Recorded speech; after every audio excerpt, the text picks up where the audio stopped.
This ball represents the game we love. A game fueled by passion.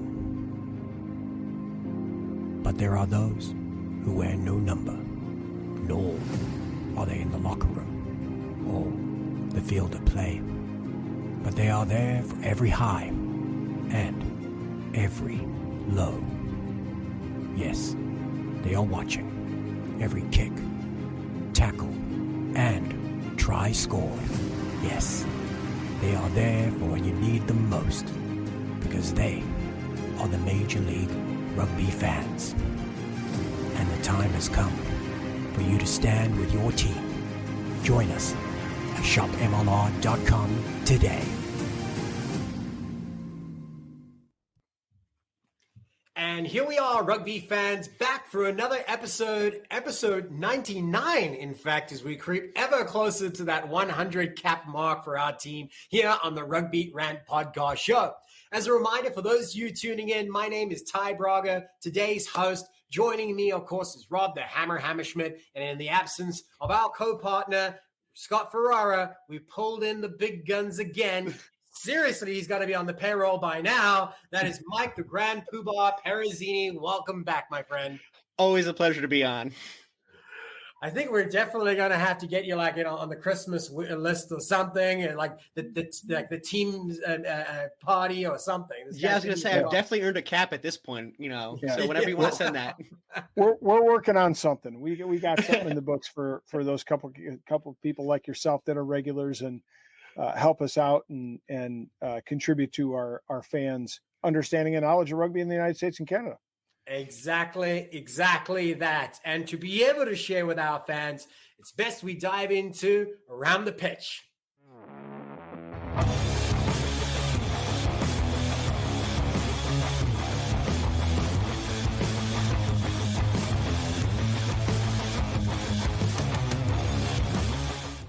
So, gentlemen, here we are to be able to give our pieces of newsworthy stuff folks should know about as rugby fans, whether it be on home soil or abroad. If we think you should know about it, we're going to share it, and we're going to do it. We're starting with Mike. What do you have to share, my friend? So, this past weekend, Rugby Connecticut, Rugby Pennsylvania, Rugby New Jersey, and Rugby New York played in Hoboken. It was hosted by Rugby New York, the team, and they played the 2022 State All-Star Tournament. Champions ended up being, from my home state, Rugby Connecticut over Rugby New Jersey, 26-0. But this just goes to show you, rugby is growing. You now have a point where, you've got 4 states able to compete with one another fairly well. And it's great to see that, it's happening at the youth level, it's being high school. So it's great to see young rugby players getting better, growing the game. And, hopefully we see some of these guys make it into the MLR. Yeah, and you're so right that now we're seeing more and more competition at a younger and younger age. And that's how we get better, right? Is be able to give more opportunity for game time. There's only so much you can do on the training pitch, but without the actual game time, it's not going to connect. It's not going to land. We're not going to grow as a rugby nation. Thanks for highlighting that, Mike. Rob, what do you have to share? Well, I'm going to continue along that line and kind of raise the stakes a little bit, to putting a few more chips into the middle of the table, if you will. We've been seeing on the Rugby Network a lot of high school rugby get attention, and a couple of weeks we've seen some pretty interesting stuff because the high school rugby has actually been attached to MLR teams. And so on the 29th of May, you can go back and catch it. San Diego, Utah, and LA all played in Chula Vista. But most recently on June 12th, this past Sunday, in Austin, Texas, the Legion, HTX, so Houston's high school academy, and the AGs, the Outlaws, and the ATL Academy all played one another. And so winners, the Legion, big winners over HTX 78-7. The Outlaws losing to ATL Academy 54-14. Even though there were a bit of a rout, it is good to see that high school is being played built into MLR teams, because I think as they get more funding and support, we're going to see a more competitive atmosphere. So it's Right. on the backs of what Mikey talked about. It's good to see the MLR teams are also promoting and supporting high school rugby. Yeah, and I'm so glad that you highlighted it, because it might put some of the naysayers to rest out there who say, oh, we're not putting enough into development. We're not putting enough into the next generation. MLR needs to have a youth team. Well, they do. They And do. we might not be giving it the recognition that it quite deserves. So thank you for highlighting that, Rob. Regardless of what the score lines may be, they're out there playing rugby, right? That's the takeaway there. So let me dive into a little bit more about rugby as we continue to be able to expand the events at the professional level here at home. One of those that has now made it onto the calendar that you should take note of. We've got another one coming up next week. The first one was actually happened this past weekend. And I am, of course, talking about the SLA Exhibition Series, now known as the Challenge Cup of the Americas. Who's participating? Well, the American Raptors at home in Glendale have played host to two nations from South America, one from Uruguay, Montevideo to be exact, and that is Penarol Athletic. They are the only professional club started in 2019 to join the SLA contest. So it's great to be able to see them expanding and coming up north. So many people have been talking about, oh, I wish we could have, sides from the U.S. play against, the South, and let's test our mettle against them. Well, that was certainly tested this week. The biggest test for the American Raptors came against the Jaguares 15. If you're not familiar with who they are kind of a descendant from the Super Rugby side of the Jaguares, who competed against the top sides of New Zealand, Australia, and South Africa, and also one side from Japan with the Sunwolves. Since that disbanded, this side has been used as a really strong development side of the Jaguares 15. As a result, these guys have been playing rugby a long time. They're the next generation for Argentina at a national side, and they unfortunately gave a bit of a hiding to the American Raptors with a 69-0 loss. But you know what comes out of that? A great opportunity to learn. Remember, many of those players in the American Raptors are crossover athletes who have not been playing rugby for even 6 months. Many of them have now gone on to be able to reach even higher honors, like David Still, who's joined the Olympic 7 squad. So, yeah, we hope to be able to see even more. There is another one coming up next week, and it is a North versus South competition. BC Ravens competed against Penarol. They actually beat them 24-13. That was the surprising win from an amateur side beating a professional side. So it shows you that there's definitely pluses and minuses for both areas of North and South in the growth of rugby. So, that was a really good opportunity to be able to share that. Thank you, gentlemen. But let's dive into the next with Mike Perazzini. So my final one is we're going off to New Zealand for it, but still USA Rugby. The USA women just played their second round in the Pacific 4 series, which pits them against New Zealand, Australia, and Canada. I believe they lost their first match against Canada, but this past weekend, they ended up beating Australia 16-14. So way to go, USA Eagles. And, this hopefully, let's eke out, maybe a nice little underdog win against New Zealand in their last game. All right. Yeah. And it's great to be able to continue seeing this, the Pacific 4 series grow. It is new, but it's given them a tremendous opportunity to be able to test the skills of the team because, of course, they have the Rugby World Cup coming up later this year, and it is New Zealand. Yeah. So it's great to be able to see them playing that side, climatizing and getting really comfortable with one another. Great job. And I hope that fans will tune in later this year. It's really going to be some exciting rugby. Women's rugby has grown tremendously over the last couple of years. So it's great to be able to see America and Canada a part of that journey to the top. Rob Hammerschmidt, what else do you have to say? Yeah, well, I wanted to just pick up a little bit with Mike. I wonder if the U.S. women will benefit, and Canadian women for that much are going to benefit from having spent a little time in New Zealand. Here, when they go back down there in the fall to play in the World Cup, it maybe there's a method to the madness on behalf of the USA women's side. Nevertheless, I want to bring it back home here to Major League Rugby. Big announcement this last week. New Arca Labs is announced a partnership, or the MLR announced a partnership with a New Arca Labs. Don't know the terms of it, and there's not a lot of details as what it is going to evolve, but I'm sure we'll get more and more as it emerges, because it's really something that was announced here to set up for next season. But basically, New Arca Labs engages in NFTs, non-fungible tokens. Basically what we know is that they're going to do digital promos and collectibles, player packs that people can collect and trade. And they think that some of those player packs, when you buy them, might have like, little bits in there where you can get autographed, balls or autographed jerseys or some other items from players. But basically it suggests that these can be traded back and forth, and that this is another way for MLR fans, people like me and you and Ty and Mike and even the big guy, can connect with the guys that they're watching on the weekend. So it's good news that there's another major so it's kind of like getting that rookie card from whatever Major League Baseballer in the beginning of their career. And it's an interesting way to be able to engage fans again. It shows you that MLR is continuing to embrace technology and kind of stay up to par with what's happening in the world. So it's great to see. Yeah, and let's hope, by the way, that this might be something more on the par with what kids might be able to afford. Right. That's a key factor. Yeah. Right. Like we and I'm the idiot that buys, the game worn jerseys that a lot of the teams have been pushing out. I should expect to get my new military jersey from NOLA coming in very shortly. But, the idea is to get kids to support and engage with players. And I think hopefully this will be a more affordable way to do it. Yeah, well, we'll definitely be watching that. And I wanted to take the opportunity to highlight USA Rugby again as before we head out of this piece. So by the time everybody's watching this, the announcement has been made that the player pool of 30 on the roster has been chosen for the upcoming test series. I should say Rugby World Cup qualifiers and the internationals, in fact, with USA Rugby, the men's program, of course, headed up by Gary Gold, has chosen 30. A lot of familiar names. There's only one that I believe is an uncapped player at the moment with Mitch Wilson from the Free Jacks.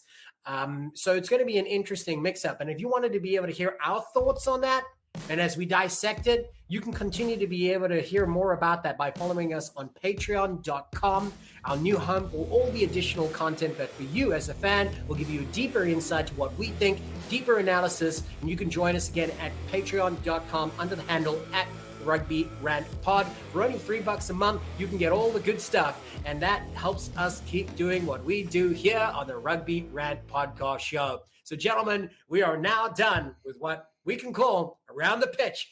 And before we go any further, it's best you learn what we do, or how we do what we do, should I say, with the help of one of our sponsors. We'll be back in just a moment as we dive into our familiar rugby debate.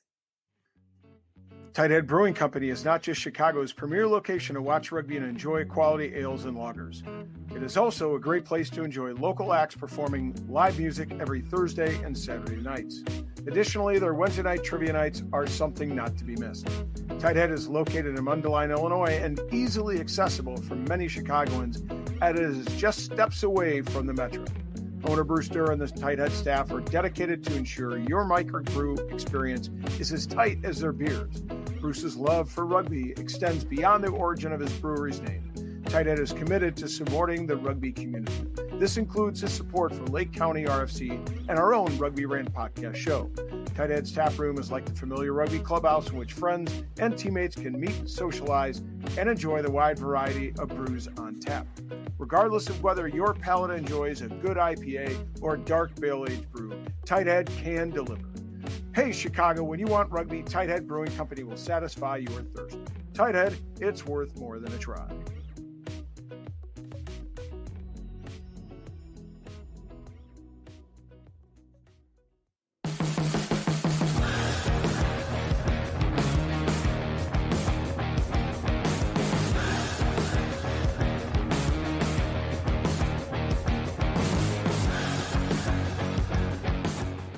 Welcome back, rugby fans. It's time for the familiar rugby debate episodes. And on this occasion, we're going to have a head-to-head competition here of sorts, because we got in one corner, Rob the Hammer Hammerschmidt, and in the other, Mike Perazzini on behalf of Scott Ferrara.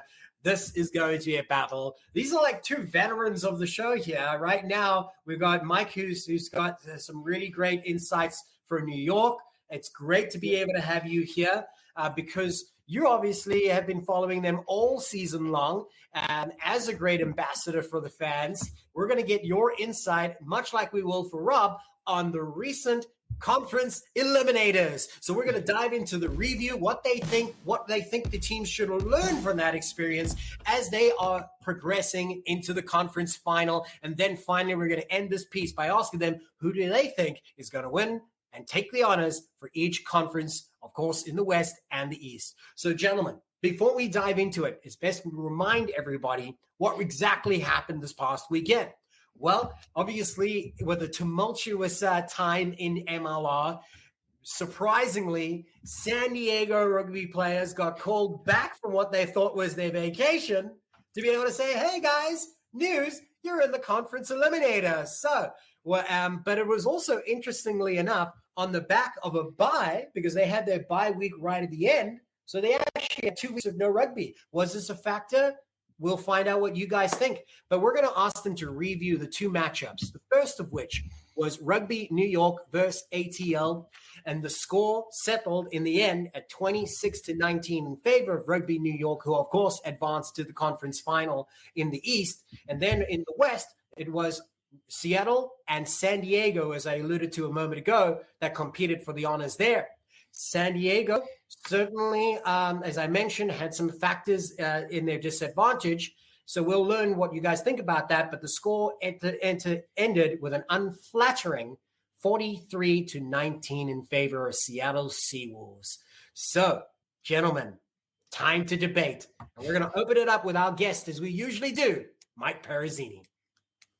So yeah, watching that, Seattle, or watching the Atlanta Rugby New York game, it was just amazing.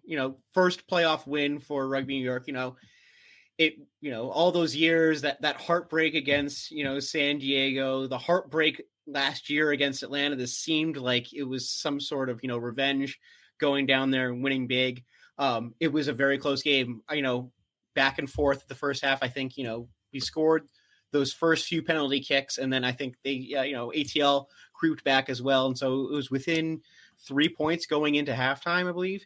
And to me, it just rang of what happened last year, where there was no tries, it was all penalty kicks. It was come down, or that last minute try, that last gasp try by Atlanta. So I was really worried, and then it seemed like Rugby New York came out of the gate in that second half, and it was amazing. From, the stats you could look at, the territory, very even. Possession was very even. Scrums won, lineouts won, tackles made, everything. It just was a very even match, a very great match to watch. And so great on Rugby New York finally winning, hopefully moving forward. A little bit extra that they needed before they got it. And I'll say, I think part of this has to do with their win against the Free Jacks the week before. Go in kind of a confidence boost. Yeah, you go into New England, you get that nice win. You're resting some guys. Some guys, we're kind of playing out of position. You go down to Atlanta, you say, screw it, we're gonna win by hook or by crook. And it seemed like they did it. And, going forward against, the Free Jacks, it's going to be fun to watch, I think. Yeah, absolutely. And then your thoughts on the San Diego Seattle one? As for San Diego Seattle, I think, as you were mentioning before, I think 2 weeks off was kind of a little too rough for them. Really, you got to think they probably got the call Mondays or Tuesdays when the LR announced that LA was out. So all of a sudden, literally having chatted to a couple of players, they were like, had plans they had to cancel to go see their families. They were headed to the airport.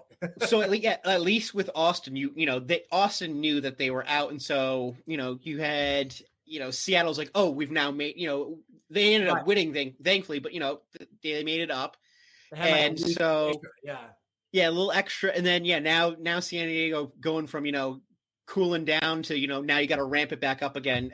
I just think it was, and not only that, but traveling to Seattle, I think it was a little too much for them. So, but it was good to see that they played. They, unflattering scoreline, but still, a good game to watch. Excellent. Well, thanks for your notes there. Let's hand it over to Rob. What do you think? So I think it was interesting as I watched both games this weekend. It was a contrast in styles in the MLR. In the East, you were on Saturday treated to a typical Northern Hemisphere rugby match. You kick for possession, you kick for the corner, use a rolling maul, very physical contest, but you really mind your possession. You don't put yourself on the back foot by trying to run it out of your own end. And I think Rooney found the secret sauce to winning against Rugby ATL as something that they've done very well since last season when they were the first team to beat LA. That they knew they had to slow the team down. They had to slow ATL down. They had to, again, kick for possession and points in the corner, use a rolling maul, take points when they were on offer. And there was some debate with the broadcast team about, taking when they were 6-0, taking the points to make it 9-0 or kicking for the corner and try to use that rolling maul to drive it in. And they opted to kick for points. So I guess, they really found, let's keep the scoreboard ticking over. One of the most interesting things was that they actually changed the lineup from the time the lineup released to game time. Butch came in at 8. They left Kyle Geiger at number 2. Why? They knew it was going to be a physical contest. Right. They knew that they were going to have to use a forward heavy. They also had Savetta and Brakely on the bench. So I think their mixture on the bench was lopsided towards forwards. And it paid off, by the way, because one of their locks went down within the first 10 minutes and Savetta had to come in. So, Marty Veal perhaps putting on his crystal ball, if you will, in that one. And so kudos to them for finding the right formula and getting the right mix of players to make that happen. On the West, we were treated to a very open game, right? Seattle came out right away, scored points, ran with the ball. It was physical, but it was very much game of transition. Kicking the ball, returning the kick, finding gaps in the defense. It was also a period where I think San Diego committed a lot of the penalties early, and Seattle made them pay for it when it counted, especially, putting points on the board. So there was some really great exchanges at play there. But I can't help to think that Seattle was supported by the 16th man. Being in Tukwila there, I think was a really benefit to them. It'll be interesting to see what happens when they have to play away down in Houston this weekend. Yeah, you bring up an excellent point, though. And you and I were having exchanges online, chatting to each other while watching the match and talking about the attendance. And on what was considered to be short notice, they had a pretty good crowd. And the energy, the atmosphere in Seattle is second to none in the league.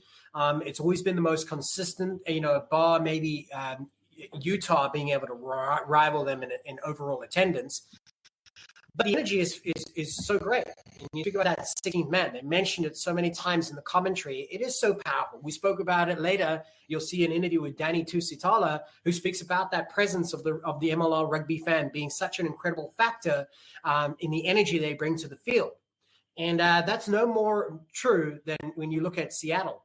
And for San Diego, maybe it was a tough one for them to be able to find out what is relatively considered as the last minute, to be able to galvanize the team in short notice, to be able to change plans. Morale could have been low. They already thought their season was over 2 weeks before. They were already disappointed. And to be able to get a last gasp effort, to be able to have a shot at it, I would have expected them to revel in it a little bit more. So I was a little disappointed with the effort. Some people would criticize me for that, but it just felt like everything that they had done in the season up until now that they did well, they didn't do. So they were playing a very different game.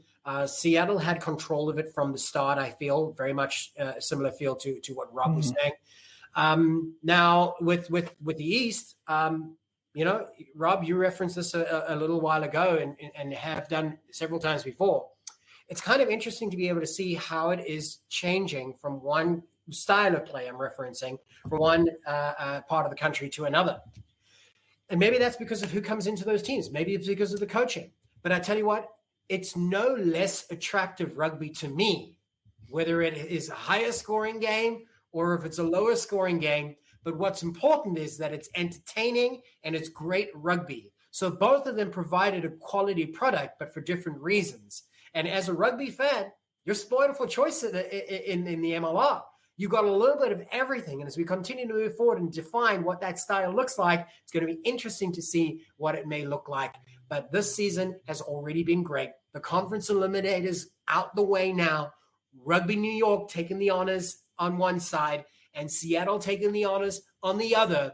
I got to set it up now, gentlemen. Who do we think is going to come away with it all in the conference final itself? Let's start with Mike. Your final thought there. So I'll go west first, and then I'll go east. I think it's going to be Houston. Houston has had this meteoric rise, this season, going from last place last year. Bringing all new coaching staff. The South African style of rugby. Almost like a mini bomb squad coming in, and that I think it's going to be Houston. They're definitely going to, kind of mosey on up and use that physicality against Seattle instead of that West Coast kind of feel. So I'm going to say I think Houston, and it's going to be a big score. I'm not sure what, maybe a 2-try score, but I'm thinking Houston. And then for the Free Jacks for Rugby New York, is there any? There's only one team I can pick. Head and heart, do they say the same thing? Hand over heart, head and heart. They are saying Rugby New York, and it's I think Rugby New York by one score, whether that's a 3, a 5, or a 7. So you think it's going to be within 7? It's going to be within 7. I think it's going to be a nice close one. You saw, it seemed like there was this hump that Rugby New York couldn't get over this year, and that was beating the Free Jacks. They lost to them twice at home, and it seemed like, oh crap, this is going to be, this is going to be our hill that we're not going to be able to climb. And then, last week or, now 2 weeks ago, they go to the Free Jacks and end up winning a defensive battle too. That was the other thing. I think most of the scoring was done all the scoring was done in the first half. That second half was just pure defense, jackling, hard hits, forcing guys out of bounds, stuff like that. It was amazing to watch. And I think, they were resting players. So not everyone was there. Not everyone was healthy. You know what? Going in, everyone should be ready to go. So I think Rugby New York has got that edge. They've got that mental edge as well. I don't think the Free Jacks lost a single game at home this past season, except for against, Rugby New York. Maybe that plays a little bit into it. Who knows? But I'm saying Rugby New York by 1 score. All right, I like it. And Rugby New York does play a brilliant close game. They keep it tight, when they have to. But they could also play that expansive game when they need to as well, especially with the New Zealand influence that it has in the side though too. And Ellison and all the influence across the league. I was just they play a very northern hemisphere style forward play where they'll beat you up front. Right. They'll let the forwards run. They'll kick it to the side and maul it back in. But that back line is all Southern Hemisphere. It's pure Southern Hemisphere. Yeah. And even the Northern Hemisphere guys that are on it. Yeah. Right? Yeah. Even Andrew Coe, Canadian Sevens, still has a Southern Hemisphere feel to him where, he'll shoot up and blitz and stuff like that. So, I think they've been working those two styles very well. Right, and it's that blend between the two that might carry them forward. Of course, Free Jacks have been looking pretty hot this season as well. Certainly have deserved their spot as the lead in that conference. Taking away all the other the issues with MLR, but they've done a great job to be where they are. It's going to prove to be a great battle. It is one of the best rivalries in sports in the U.S. in general, and we love to be able to see that continuing here in MLR too. So, as an East Coast fan, you're in for something great, and on the West Coast, your choice was Houston. As a reminder to our fans. Let's hand it over to Rob Hammerschmidt. Well, I know later you're going to be announcing the winner of this rant, but quite frankly, I don't think we're going to find out who actually wins this rant until next weekend's time. That's a good one. I couldn't to be continued. Yeah, I couldn't agree. I couldn't disagree more with Mikey on both of the score lines. I'm going to start in the East. I think it's actually going to go to the Free Jacks by 6, and the reason why I say that is yes. Rugby New York did beat the Free Jacks on the last weekend, but by that time, the Free Jacks had locked up the conference and locked up home field advantage throughout the playoffs and into the championship. So I'm not saying they put it, you always want to win every game. That's a natural competitor in players, but I can't help but to thinking, you let up just a little bit. You're not on your A game. You're not as focused necessarily. And again, to Rooney's credit, they kept it a low-scoring affair at 21-14. And I think that's the key for them. If they're going to win, they've got to keep the Free Jacks. Obviously, they've got to keep them probably under 20, and they've got to keep the total score probably under 30, I would say under 30 points. If they can do that, they're going to win. But quite frankly, the other two matches that they played this season were by a total of, I think, 60 points in both matches, more than 60 points in both matches. So if it's a high scoring affair, you got to tip your cap to the Free Jacks. And that's where I think it's going to happen, because we're going to bring a crowd, and it's going to be a really, really fun game to watch. On the other side, Seattle versus Houston, again, I couldn't disagree more. I'm picking Seattle by 12, and I'm picking them because here again, Houston's got to keep the game a low-scoring affair as well, probably under 40. What's interesting is Houston hasn't kept an opposing team under 20 points since week 10. Okay, so going back 8 weeks, they haven't been able to keep a team under 20 points, and I think that's going to be their key to victory. Seattle, on the other hand, has had a lot of high-scoring affairs, and we saw it this last week, and I think we're going to continue to see it. They're going to go down there, and I think they're going to be on a high. I think you're going to see some fans travel from Seattle, and I'm going with the away team in this one. I think they're going to win the Western Conference and go into the final against the Free Jacks.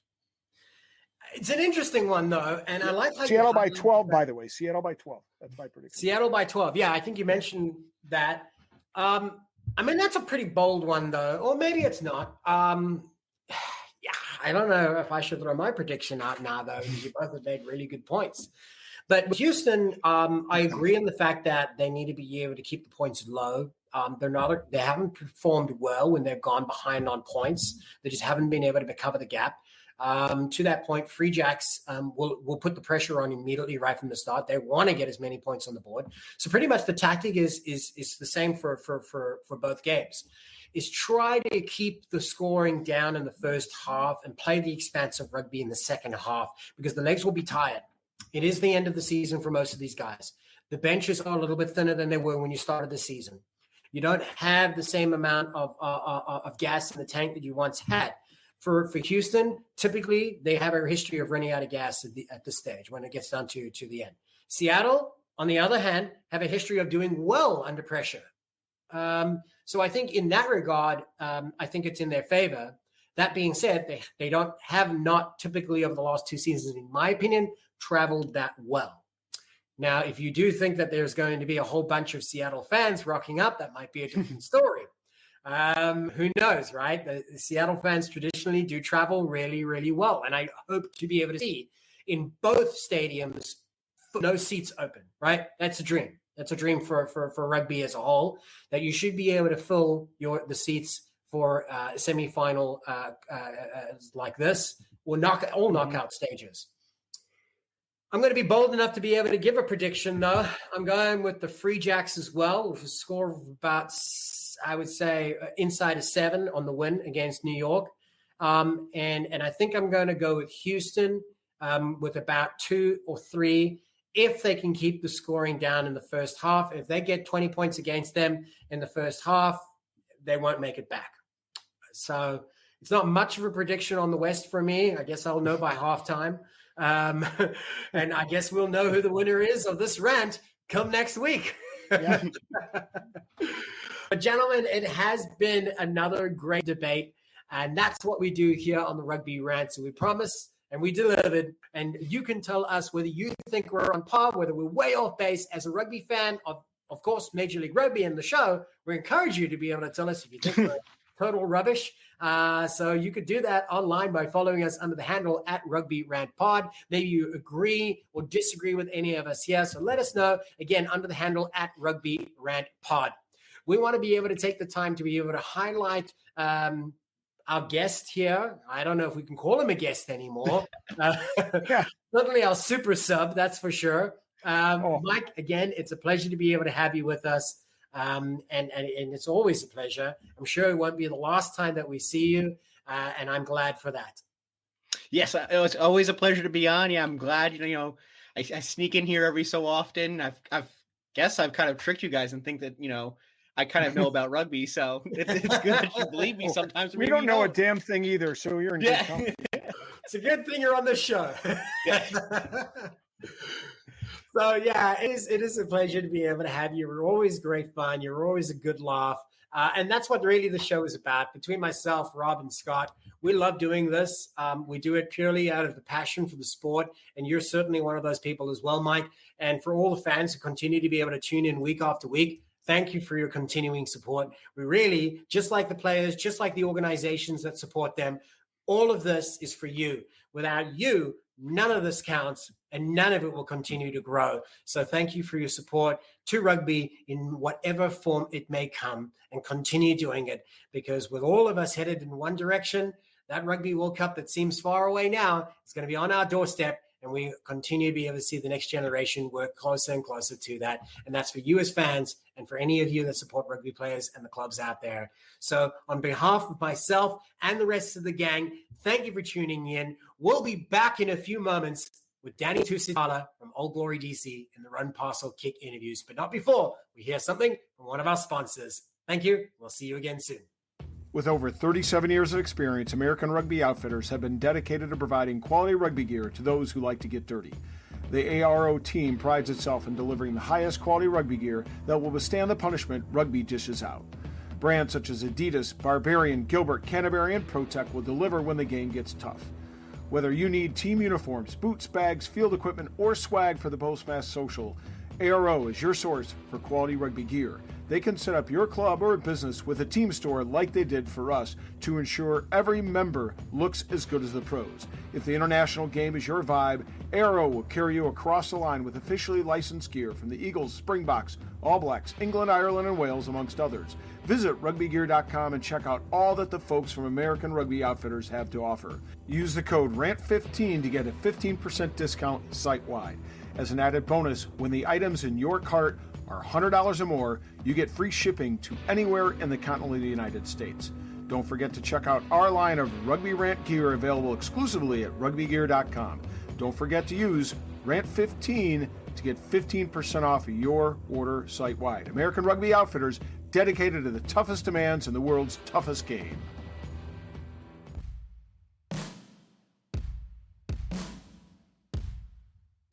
So here we are, rugby fans. Again, time for another Run, Pass or Kick interview with your team here from the Rugby Rant.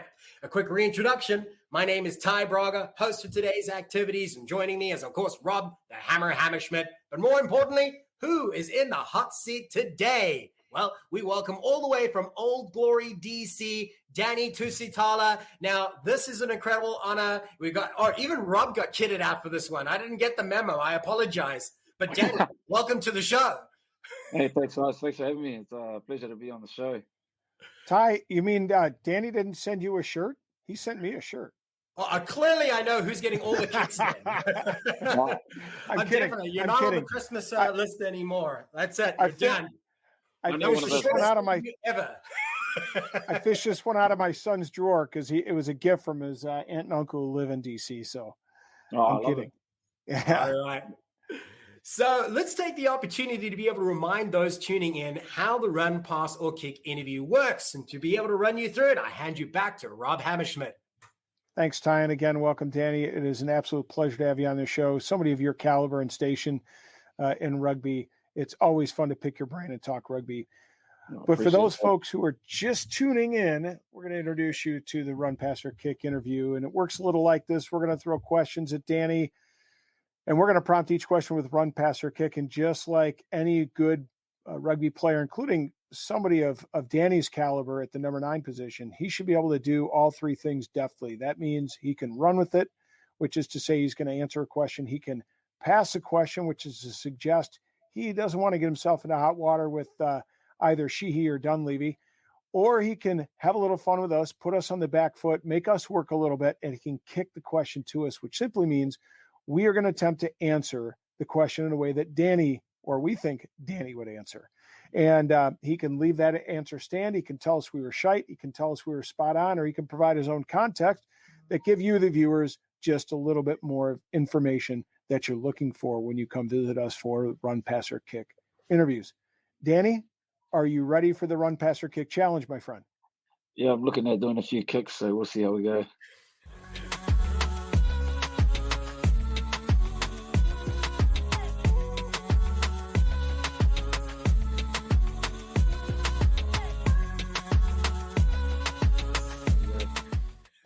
Remember, you're kicking a run.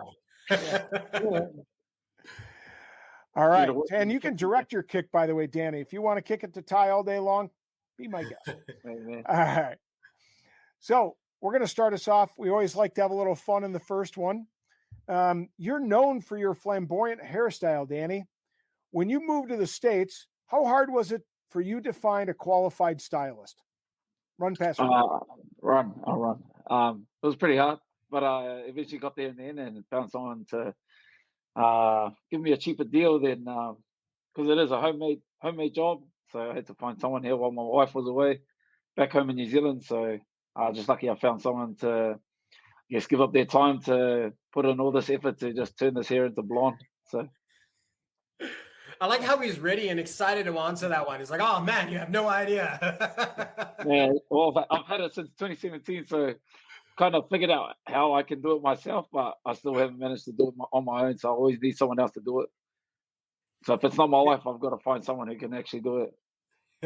Did you recruit somebody like Stan South, maybe, or somebody like that to hook you up? Nah, no way. Nah. Don't trust any of your mates. Nah, those boys just jumped on the same boat, but it's all good. They can join the boat. All right. Well, Stan likes to trim trees. You know, how different could the concept be, right?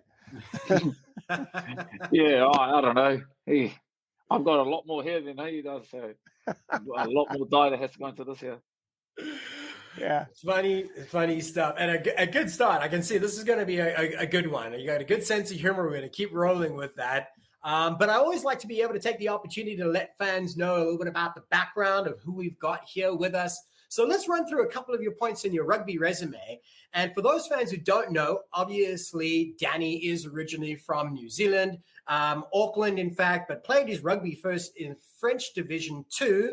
And I know we practiced this before the show, and I'm going to say it incorrectly, Aurillac? Oh, yeah. Well done. He's fine. I can see. He's just saying that to be polite. Okay, I'll take it. But it does include playing in Auckland, of course. Then you go on to Old Glory DC, and then Hawke's Bay, which we're going to set up that in a moment, because it is important that you're playing a lot of rugby. And I want folks to be able to remember that, because your rugby resume goes even higher than provincial honors or state honors. And you also had the opportunity to play with Samoa A, 13 caps onto Samoa, then Samoa Sevens program too, which I also think was 13 caps. So you got a lot of experience at all different levels of the sport, which is great about the MLR, that we've got this experience coming to us, and you're a perfect example of that. But with that in mind, your bio indicates that you are also playing in Hawke's Bay. We spoke about this beforehand, but I want folks to be able to know, you don't just hang your boots up for the season now and you're done, right? I mean, in fact, folks don't know this. He's out on a plane back home to New Zealand tomorrow morning when we are actually airing this. Or actually, he'll be in England. England. What was England? New Zealand by the time we air this. So here lies the question: run, pass, or kick? What does the typical season of rugby look like for you? I think 6 months here, obviously in the MLR, and then I've been lucky enough to do a couple more Mitre 10 Cups. So that's a 3 to 4 months, and then that should be right up until November, December, which is roughly the holiday season. But if not, then I'll probably find a little job on the side or something to do within the summer. But I think in the last 4 or 5 years, I've been just training in the off season during that time.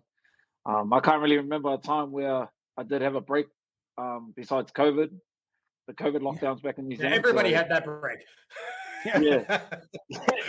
So I guess once the COVID lockdowns finished, that's when the rugby started back up. And then, I think if it wasn't for COVID, I definitely would have got bored of rugby. But after that, long stint of just sitting at home, being locked in our homes, it's definitely made me grateful and make me appreciate playing rugby every day or doing what I love every day. So I'm lucky. Yeah, 100%. I think that lockdown gave everybody an appreciation for the things they missed. I know I was watching another podcast you were on, and you talked about having to organize your family to get some training sessions in during the COVID lockdown. Yeah, it wasn't easy. It wasn't easy for the first, I think, 3 weeks. But then obviously they realized that there's nothing else to do, and you can only watch YouTube, you can only watch Netflix for so long, and so I guess the body starts telling you need to get outside and do some exercise. So I was very fortunate and lucky that I had a big family in the lockdown. So about 14 of us. So and we were just able to train outside in the front yard while the kids were all running around. And lucky enough that during our lockdown we had great weather during that time. If it was winter, I think we would have struggled throughout the whole time. Yeah. Well, I want to talk about that a little bit. You mentioned, your family and having the kids out in the yard and running around and having a good time with the family. Run, pass, or kick. As a family man, how much of a challenge is it to keep 1 foot in New Zealand and 1 foot in the United States? Yeah, it's been a challenge. I'll run with this. Okay. I think it has been a challenge just to come here 6 months and then sort of base your life outside of America after the 6 months is done. It is pretty tricky, but like I said earlier, I am pretty lucky that I've been able to do a few Mitre 10 Cups on the way home. So I think it'd be a little bit harder for me if I went home and I had 6 months of nothing. So I would actually have to go and find a day job, and and on top of that, train as well, which I don't mind doing. But it's a hard balance. But I guess that's all a part of the journey and the challenge that the sport brings, especially in its growing stages here in America. So hopefully in the near future becomes a 12 all year round thing and all year round contracts for not only myself but for everyone in the league.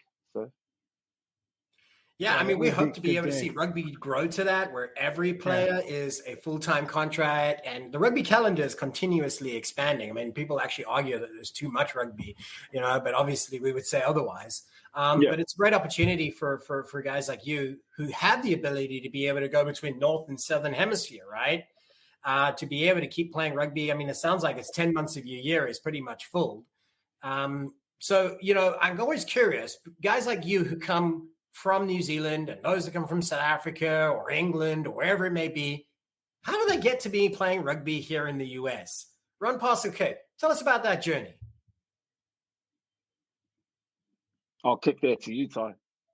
Well, I don't know your life story, but I'll give it a go.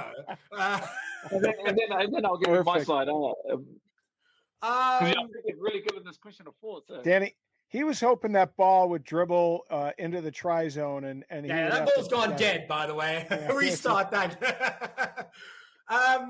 So, it's an interesting journey. For what I have learned is that the story is kind of different for each person. But one thing that is common is that the league will reach out and you'll hear a lot from other players in the league too. You'll know mates of yours who have come over and the word spreads and you'll say, hey, what's it like? And even like this, even Mike Lash, from New Zealand said it was the same thing, right? He got heard about it, watched with a cautious eye as the league continued to develop, little whispers, oh, they're actually playing rugby in the US. And then you get to know a few people that have actually gone over and tried it. I wouldn't be able to speculate as to what was the turning point that said that, but maybe how you learned about the MLR and how you heard from other people was kind of similar. Did you find that you found about the MLR like through other people maybe that have been here? I just in all honesty, I just got a random call at the time during probably a time where I kind of was just like, going through the motion and playing for Auckland. And I just got a random call from Washington DC, which I missed the first call. And I thought, who'd be calling me from Washington DC in America? And then I answered it like 2 a.m. because of the time difference. Yeah, so I answered the phone call, and it was Andrew Douglas at the time. Okay. And funny enough, he just asked, "Hey man, I got your number off Tyler Veer. He said you go pretty well, and you can play halfback, wing." And I said, "Yeah, I can. I think so." And then, Yeah, I think I can. I think I can. We know you can, okay? And then he just asked if I'd be interested in the opportunity to play in America and play in the MLI. What was your And initial thought, though? Like the first thing that came into your head? I was just like, at the time, I was just like, yeah, sweet. Like the moment he asked me, I said, yeah, sweet. And then he was like, oh, okay, well, we can get into contract negotiations. And then I said, yeah, just send me whatever and I'll sign it. So easiest negotiations ever. Yeah, well, because like at the time I was with Auckland and looking for something different by the sounds of it. Yeah, well, because I just finished the sevens and like Samoa sevens, and I'd just been traveling for the last three years, and they're in and out of New Zealand, going back and forth between Auckland and Samoa. So I decided I needed to sort of get myself a contract and just try something different. And lucky enough, I came here and I just enjoyed it.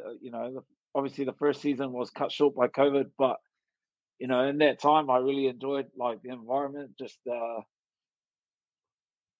everything, like even the city, and just to be able to travel around. I'm sure that I speak for a lot of fans that it looked like you settled in pretty quickly, even though it was a shortened season. And certainly you didn't have enough time to get the chemistry right in only 4 games. But, like a lot of players, it's important those first games to kind of see where you land, get your feet into it. And then and yes, your experience was shortened, but it seemed to be good for you. I mean, right from the start. Yeah. I think a massive thing about America is the fans and the support you receive from a lot of them. They what I've learned, that they love sport, and if you're representing their city or their team, they'll support you through thick and thin. And as we've seen this season, our fans never let us down. They came in every week, supported us right to the last round. So and that's why I love it here in America. And like I said earlier, you can travel to places that you'd only see in movies, and I've been lucky enough to see a few places I've seen on movies, and I still picture myself that I'm in America. I'm just a kid from West Auckland and in New Zealand, and didn't think I'd be playing rugby as a job, but let alone be playing here in America. So pretty lucky. Good thing you answered that phone call, right? Yeah, it was a phone call like I didn't expect, and it definitely changed my life. And then 3 years on, I'm still here, so I'm happy to be here. It's interesting. A lot of players that come from other countries that we talk to are kind of in that place in their career. Like they just need a change of pace. They need a new challenge, something similar to what you described there. And so speaking of challenges, Danny, I want to talk a little bit about one this season. You guys in Old Glory had your fair share of them. So run, pass, or kick, how difficult was it to adapt to the coaching change from Andrew Douglas, who recruited you to come to the United States, to Nate Osborne, who had been with NOLA Gold for so long? I'm going to kick that one back to you, Rob. Well, I do know that, Nate is coached at a number of different levels. And so I think he's pretty good at managing players, managing personalities. I think that's one of his strengths. I know because I'm familiar with NOLA that, he used to meet with players on a regular basis and talk about where they sit on the week, where they would be in the team. So I think from a personnel management, he was really probably pretty easy to get on with. And I know he's a real personable guy. All the interactions we've had with Nate have been wonderful. And he's a really, really great personality that I hope has a place in this league for a long time. So I don't think it was too difficult to adapt to his management style. Perhaps the gameplay made a bit of adjustment, but again, somebody that has your resume, your background, has played for a lot of different coaches in many different structures, probably is pretty good at adopting and adjusting to those coaching changes on the pitch. Yeah. No, it was difficult, I guess, the transition between the two coaches, and obviously, especially because it happened midway through. That was also a challenge, I bet. And I think what people don't realize is that it's not normal. I guess, in rugby, we're all rugby, fans also, and it's not a normal thing to go through, especially for a team that was already going through the struggles, and to lose their coach, to lose our coach like that definitely was hard. But it was a harsh reality and a sort of like a wake up call that, at the end of the day, that this is a business, and, it's the game we choose to play, and it's all a part of the game and the sport and the modern day professional game. So, yeah, it was tough. I definitely know a lot of boys are going through it, and even for myself personally, I think Andrew did give me the opportunity to move here with my family, and give me the opportunity to live my dream. And right, there's a lot to be appreciative for. Certainly get that, and there's a loyalty to it too, because you've gone through seasons before with that coach. Yeah. I'm kind of curious though, and you touched on it, that it was a big adjustment not only for you but also for the team. What was that morale like in those moments that change, and how the news broke, and what were some of the keys that helped you guys move forward? I think a lot of it was more just in shock, and so there was no foreshadowing that this was coming. It just was a surprise. Well, I think it was a surprise to the players, but I think the owners and that did what they thought was best for the club in that time, and going forward. And, and we fully respect their decision. At the end of the day, they're the ones who allow us to be here. So I think when we were given the news, we were kind of, okay, sweet. We did, I guess we were a bit down and about, but then the next day we had to come into work and realize that it happens every day in a normal job. People lose their jobs every day. Just because we play rugby and we coach rugby doesn't make us any different from other people. So it was a good reality check, and I think for myself it did make me want to be better, not only a better rugby player but a better man off the field. And I had to find a way to I guess lead the boys in a time like that, and definitely taught me a lot.